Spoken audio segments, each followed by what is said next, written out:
YouTube, and today's topic is knowing how it's going to be hard. So, people climbing Mount Everest know it's going to be hard.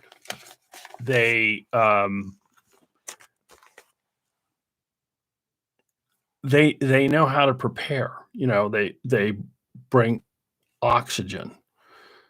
I just got this funny. If you're on YouTube, you could be watching this on LinkedIn too. But I do this Instagram live also, and so I keep getting notices from Instagram saying, "Hey, hang on. We're telling your followers, don't keep jumping ahead." And by this time now, all the other people have punched out because they're bored. So this is always a fun thing. All right. So I'm gonna go back to it. And I hope that you can join me. And if you're joining me late, know that you can watch a replay on Instagram, LinkedIn, or YouTube.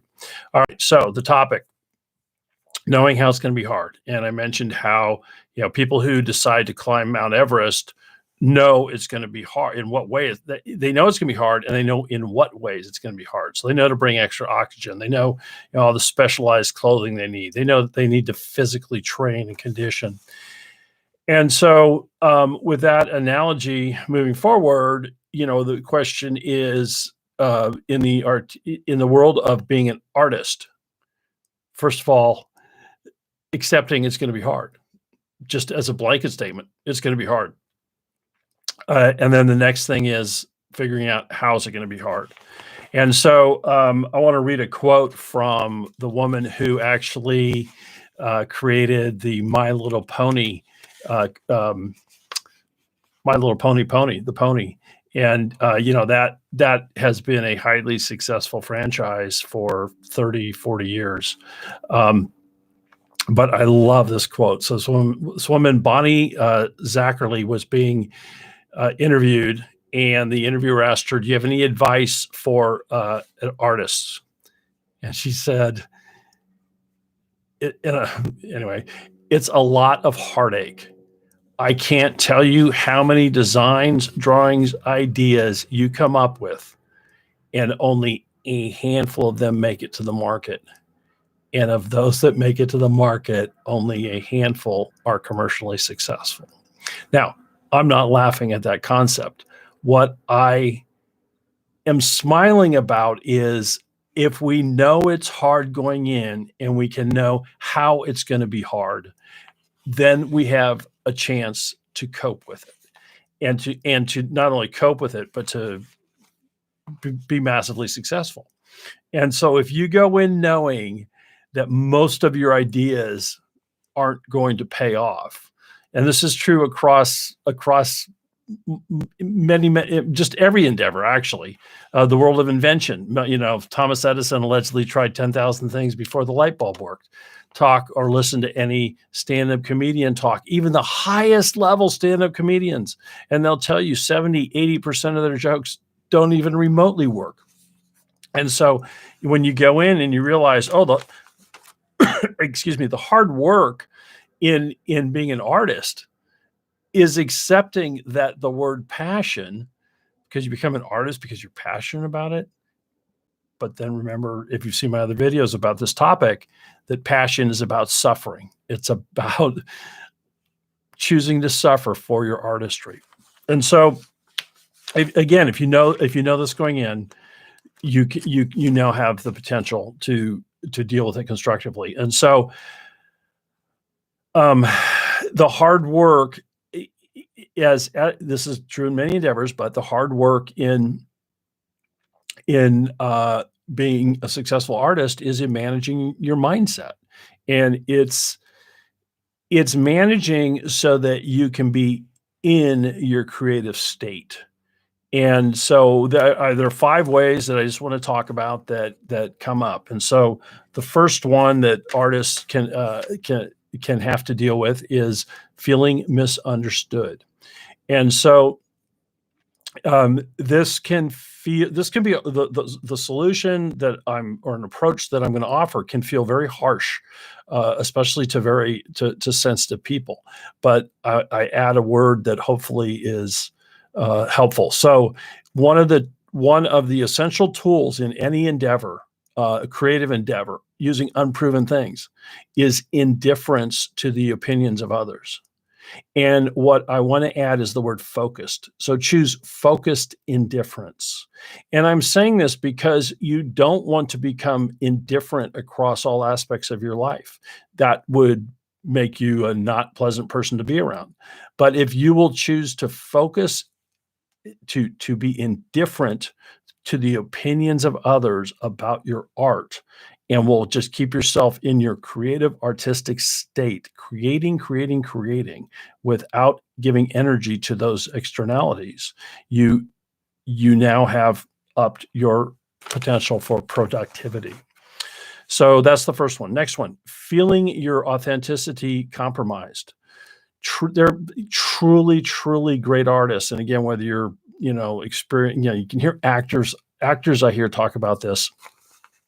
But every artist feels this. So every artist has a commitment to their authenticity and feeling that it can be compromised. So one of the step or a way to handle this is to take the time to have realistic expectations about what it might take for your artistry to become commercially viable. And so, in this interview that I watched with the creator of My Little Pony, she talked about the fact that she couldn't believe how many twists and turns it took in. She was involved in many more than just My Little Pony. And so what she found was that in every endeavor, there were multiple permutations on any given thing. In fact, actually, the commercially successful version of My Little Pony started out as My Pretty Pony and was a completely different thing. So even that went through twists and turns. And so that can start to feel as if it's an assault on your authenticity, when in fact, if you can just look at it and say, okay, this is what has to happen to be commercially viable.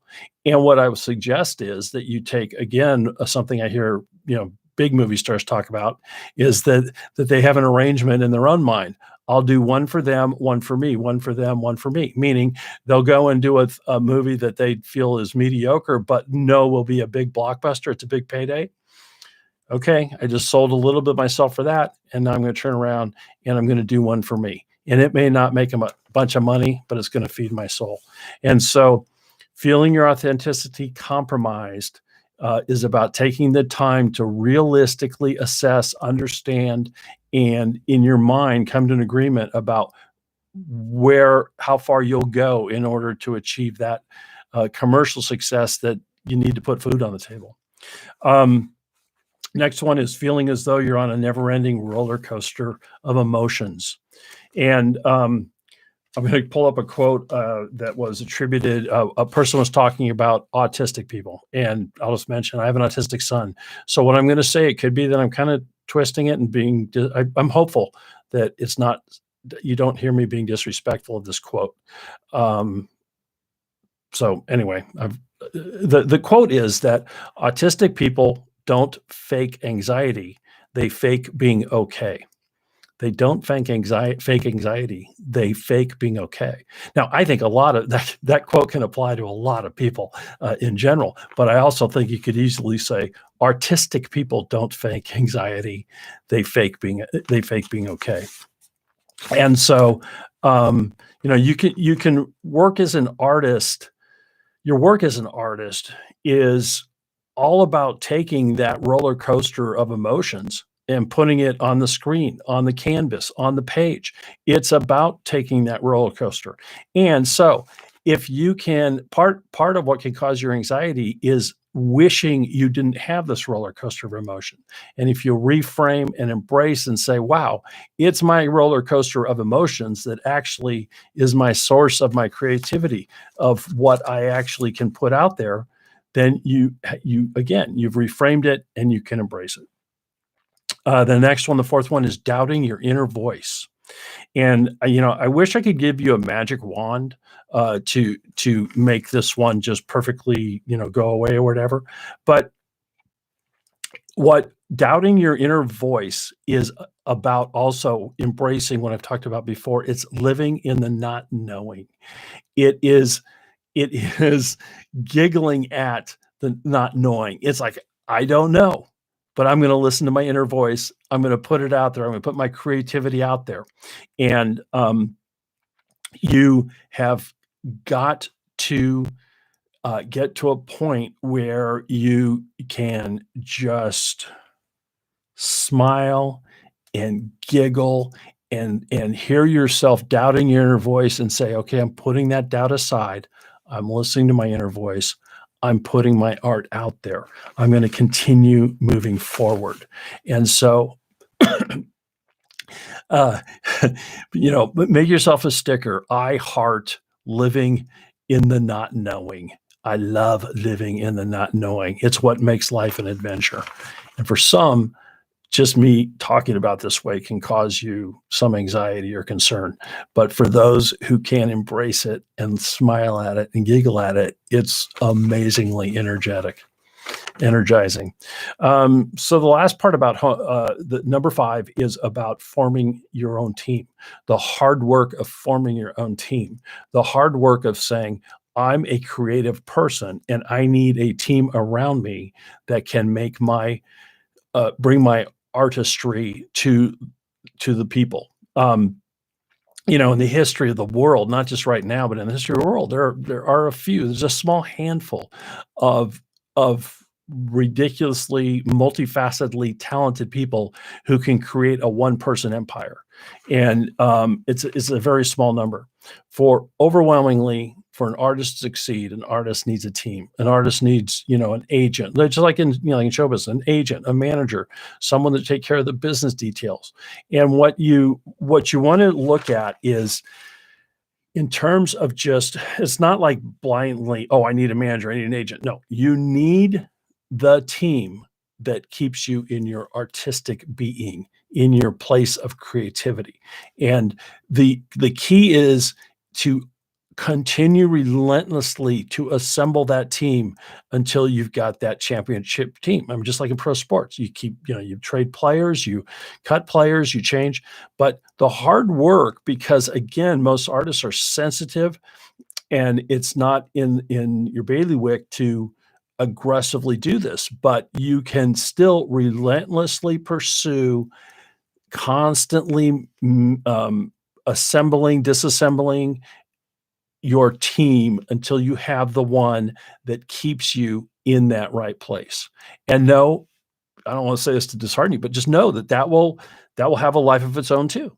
And so this is something that never goes away, but your success as an artist will rely a lot on your ability to keep in that place of assembly, disassembly, and focusing on what it is you need to be in your creative spot.